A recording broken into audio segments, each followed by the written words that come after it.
Alright guys, Glen Trayer, Mountain Man Journals. Had a couple guys say about making a knife, and I thought I'd do that today.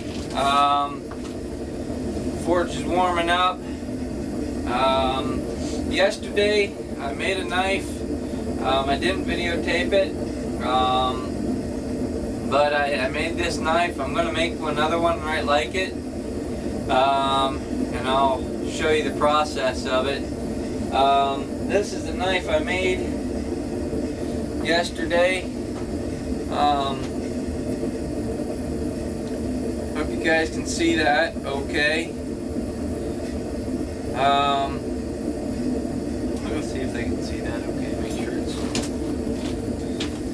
got a good edge on it. It'll shave your hair. This is made it a twisted handle. Made that twist pretty nice. Turned out pretty good. Pretty happy with it, how it turned out. So, but that's what I'm gonna make today. Hope you enjoyed it. Enjoy this video. This is what I made the knife out of. An old spring. Cut some of it off and heated it up and pounded it out, and that's what we got right there. So we're gonna try making another one right like it. I went in and showed my wife, and of course she goes, "Oh, I want one." So I make another one like it. Yeah, I know people were saying about buying some stuff off of me. A couple people did. Joe, you said something about the squirrel roaster and stuff. If you guys,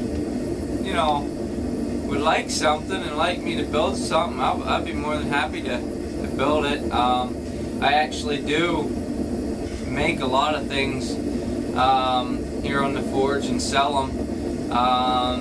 So I have one particular guy that I sell to pretty regularly, sell my stuff to. But if you guys would like something and like me to build you something, let me know, and I'll try and get back to you, and as far as cost and everything like that. But yeah, so I guess with that being said, we're gonna get going here. I'll cut the spring down, and I'll show you that, and well, once I have it cut I'll show you, and then before we put it in the forge and that. So we'll I guess get ready here. Forge looks like it's heating up pretty good, so it should be about ready to go. So alright, well we'll see you in a little bit then.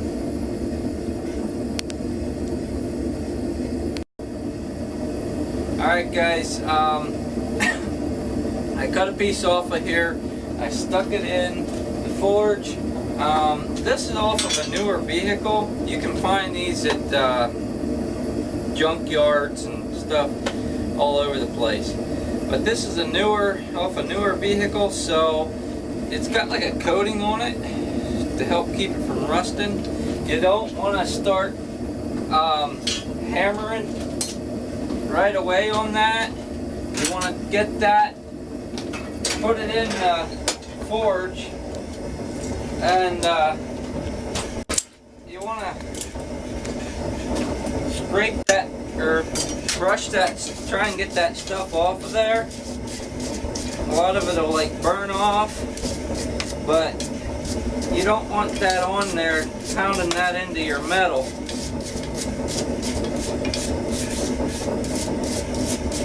So you want to try and brush that stuff off the best you can before you start, you know, hammering on it.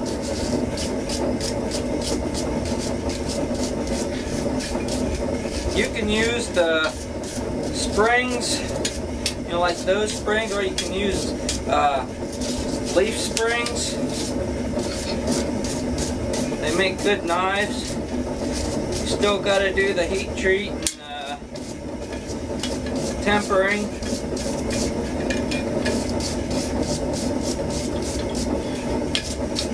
Even though it's, you know, it's spring steel, it, you know, you still got to do that because you're heating it up and hardening it and stuff, you know, as you're pounding, compacting them fibers. But I'm going to put this, I think it's cooled down too much for me to,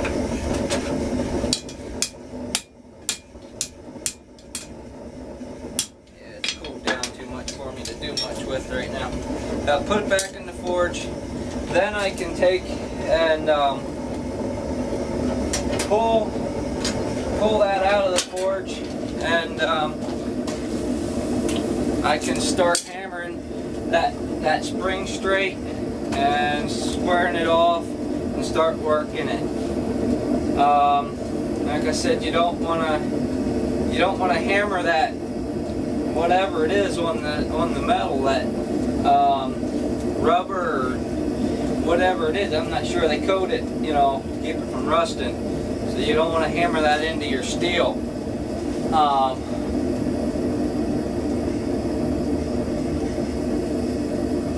So I'm going to hammer this straight and hammer it out a little bit, and then I'll get back to you and show you what I'm doing and how I'm starting to go with it. So we'll see in a little bit.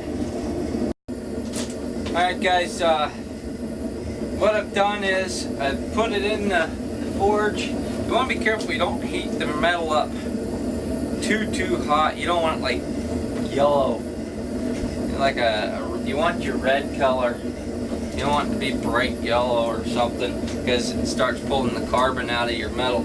I've taken square this up. I like working with my steel square, and I'll use my bigger hammer. I'll use my bigger hammer to start pounding my shape out and stuff. This is a 4-pounder.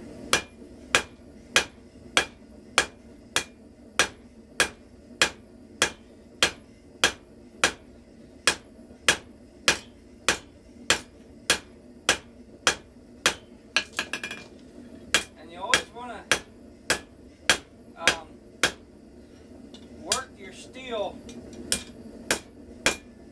from all 4 sides.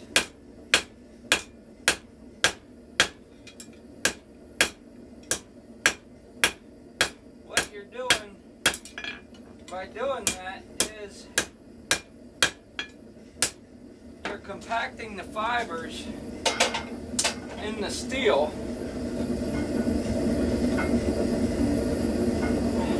which is making it stronger. So you wanna you wanna be careful on several things there. That you don't overheat your steel, and you don't take and work just like one side or 2 sides. You'll see when I start getting the knife down to its shape, I'll keep compacting that blade down in the back, the spine of it, and I'll keep packing it as I go, just to tighten down them fibers, to make it stronger.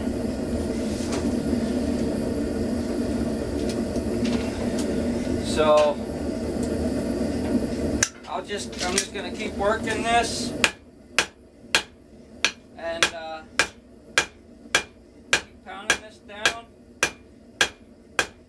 I could have left the back kind of rounded, but that handle would be too round compared to the knife. I mean, you'd have a huge handle and a little blade. It's not going to be quite, this knife isn't going to be quite as big as that other one. It'll be a little bit smaller because of the diameter of the steel that I'm using. I can show you. These are the two different. You can see the size of the steel here and here. This was the one I made the knife out of yesterday, and this is one I'm working with today. Excuse me. So, you know, there's two diameters there. I mean, you could make a pretty good sized blade out of that smaller one, but didn't stuff down. So I guess with that being said, I'm gonna shut this off, and then we'll keep hammering on this, and I'll see you in a little bit that